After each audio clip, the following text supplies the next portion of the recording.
Hay historias que se transmiten de generación en generación, relatos que son tan extraños y perturbadores que es difícil creer que hayan ocurrido. Pero esta historia no es una leyenda ni un mito contado para asustar a los niños. Esta es una historia real, que sucedió en mi familia, y que ha dejado cicatrices en todos nosotros hasta el día de hoy. Fue durante una de esas reuniones familiares, en la casa de los abuelos, un lugar que solía ser un refugio de amor y risas, pero que se convirtió en el escenario de uno de los momentos más oscuros y aterradores de nuestras vidas. Lo que comenzó como una alegre reunión, terminó en una experiencia que ninguno de nosotros olvidará jamás, y todo comenzó con un invitado que nadie conocía. Era una tarde calurosa de verano, el cielo estaba despejado y el aire tenía ese aroma a tierra seca que es tan típico del campo. La casa de los abuelos se encontraba en una pequeña colina, rodeada de árboles viejos cuyas ramas se mecían suavemente con el viento.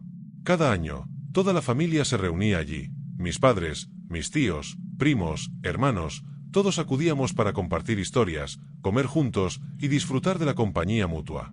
Era una tradición que mantenía a la familia unida, como un lazo que nos conectaba a pesar del tiempo y la distancia. Recuerdo entrar a la casa y sentir de inmediato ese ambiente familiar, los olores de la cocina de la abuela, los gritos y risas de los niños corriendo por todas partes, y los adultos compartiendo recuerdos en la sala. Pero esta vez, mientras me abría paso entre los familiares, noté a alguien que no encajaba. Era un hombre de mediana edad, de cabello oscuro y una barba corta. Su rostro era inexpresivo, pero su sonrisa era amable, aunque algo en su mirada me hacía sentir incómodo. Al principio, asumí que sería algún amigo lejano de la familia o el nuevo esposo de una prima. No le di demasiada importancia. A medida que la tarde avanzaba, me fui percatando de algo inquietante. Este hombre, cuyo nombre nadie parecía conocer, se movía de grupo en grupo, charlando casualmente, pero cuando se iba, dejaba a su paso una sensación de incomodidad, una especie de vacío. No importaba con quién hablara, al poco tiempo el grupo se disolvía o quedaban en un silencio incómodo. La sonrisa del hombre nunca desaparecía, pero sus ojos parecían observar cada detalle, como si estuviera estudiando a cada uno de nosotros. Comencé a preguntar a algunos familiares, ¿conoces a ese hombre? Pero todos me respondían con una ligera confusión. Pensé que era amigo de tu tío. No, pensé que vino con tu prima, nunca lo había visto antes. Nadie sabía quién era. Fue cuando noté el primer síntoma de algo más oscuro. Mi prima Clara, quien solía ser la más animada y parlanchina de todas, estaba sentada en el porche, con una palidez preocupante en su rostro. No me siento bien, dijo cuando le pregunté. Tenía los labios resecos y sus ojos estaban vidriosos.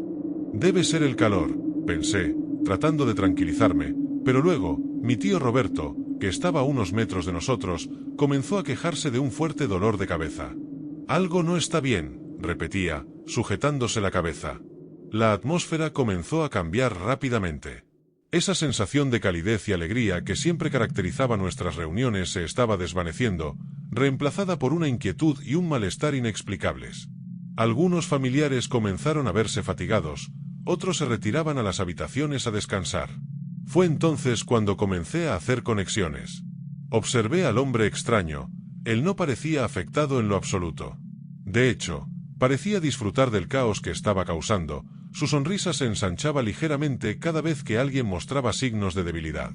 Al intentar observarlo más de cerca, me di cuenta de algo perturbador, su rostro parecía cambiar. No era un cambio drástico, pero su mandíbula parecía alargarse un poco más, su piel adoptaba una tonalidad distinta según quien lo mirara. Me di cuenta de esto cuando mi primo Marcos, quien llevaba unos lentes de aumento, lo observó y exclamó, «Ese tipo no tenía el cabello más corto hace un rato». Entonces comprendí que estábamos lidiando con algo que no era humano. Fue mi tía Susana quien finalmente decidió confrontarlo. «Disculpa», le dijo, «¿quién eres? No creo que te conozcamos». Su voz era firme, pero podía percibirse el temor en su mirada. El hombre la observó, sus ojos parecían penetrar a través de ella, y con la misma sonrisa de siempre, respondió, «Soy de aquí, ¿cómo no podrías conocerme? Soy parte de la familia». Susana se estremeció, y antes de que pudiera replicar, el hombre añadió, «Debes estar cansada, ¿Por qué no te sientas un momento? Inmediatamente, Susana pareció perder fuerza y cayó en una silla cercana, jadeando. Ahí fue cuando el miedo se convirtió en pánico. Todos los que estábamos lo suficientemente cerca del hombre podíamos sentirlo ahora.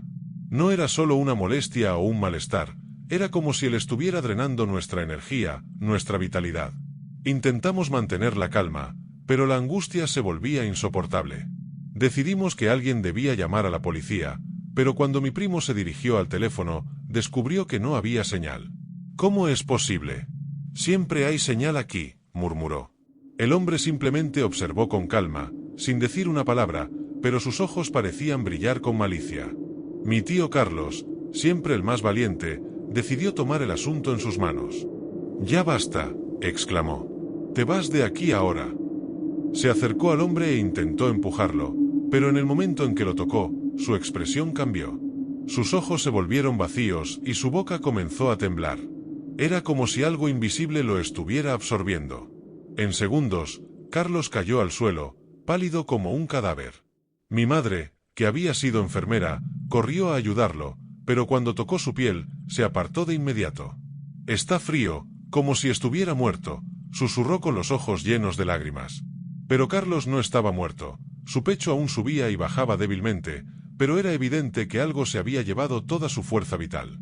Fue en ese momento cuando alguien gritó: «Ese hombre está cambiando de forma». Todos miramos de nuevo al intruso, y era cierto, su rostro había tomado los rasgos de mi tío Carlos. Su sonrisa se transformó en una mueca grotesca de satisfacción. Comenzó a hablar con la voz de Carlos, pero con un tono burlesco. «¿Qué pasa? ¿No me reconocen? Soy uno de ustedes». Cada palabra era una burla retorcida.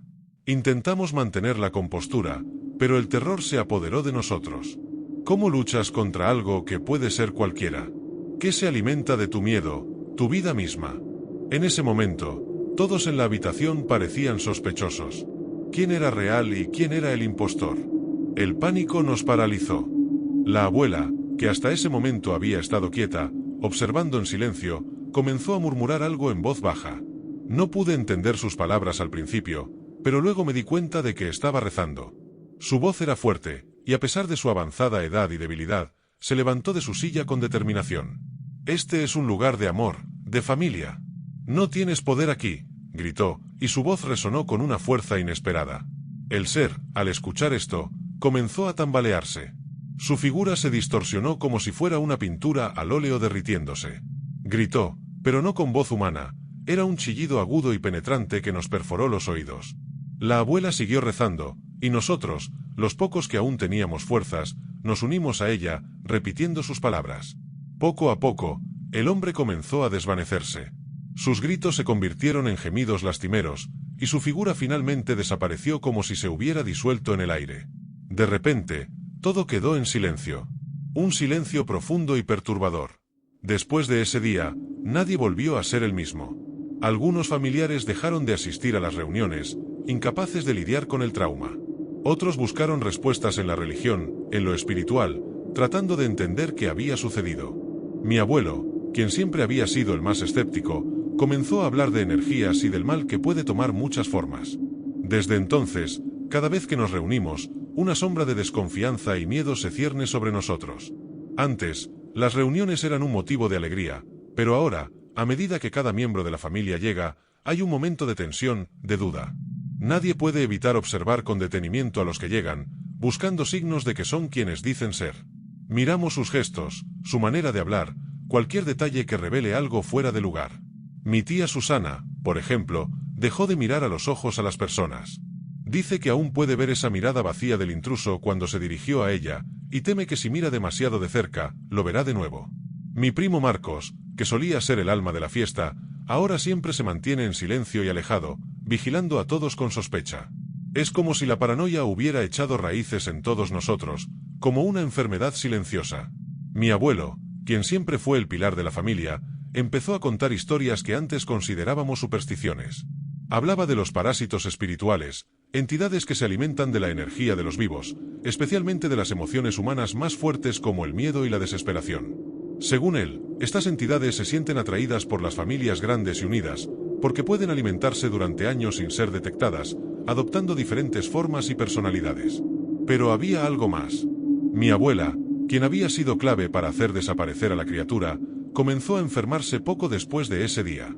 Al principio, pensamos que era simplemente el shock del evento, pero su salud se deterioró rápidamente. Los médicos no pudieron explicar lo que le pasaba. Parecía como si su energía vital se estuviera desvaneciendo, como si algo la estuviera absorbiendo poco a poco. En su lecho de muerte, con una voz débil pero decidida, nos advirtió que no bajáramos la guardia. «No se ha ido», susurró. «Solo está esperando. Esperando a que volvamos a olvidarlo». Ese fue el golpe final para la familia. Después de la muerte de la abuela, las reuniones familiares se volvieron menos frecuentes. Ya no había risas despreocupadas ni conversaciones relajadas. Cada vez que alguien tosía o se veía más cansado de lo habitual, todos nos mirábamos con miedo, preguntándonos si eso había vuelto. Algunos miembros de la familia comenzaron a verse menos entre sí. Aquellos que solían ser los más unidos ahora preferían mantenerse a distancia, temerosos de lo que podría suceder si se juntaban nuevamente. Y así, la casa de los abuelos, una vez llena de vida y risas, se convirtió en un lugar fantasma. Las paredes que alguna vez resonaron con historias y canciones familiares ahora están cubiertas de polvo y silencio. La casa está vacía, y nadie quiere volver. No porque no queramos recordar a los abuelos, sino porque sabemos que, en algún lugar entre esas paredes, esa cosa todavía acecha. No he vuelto desde entonces, pero he oído rumores. Vecinos que dicen haber visto a alguien mirando por las ventanas. Una figura de pie en el jardín trasero en las noches de luna llena.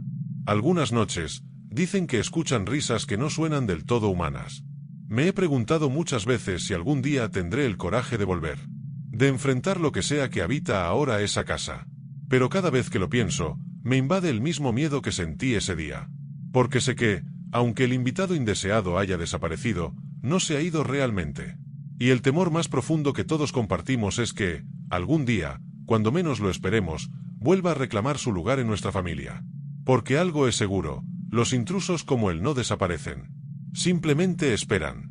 Y nosotros, como familia, seguimos esperando también, esperando el día en que tengamos la fuerza suficiente para enfrentarlo de nuevo, o el día en que uno de nosotros caiga en su trampa una vez más. Pero hasta entonces, seguimos viviendo con la sombra de esa reunión familiar que cambió todo. Y cada vez que veo a mi familia, no puedo evitar pensar, ¿quién será el siguiente?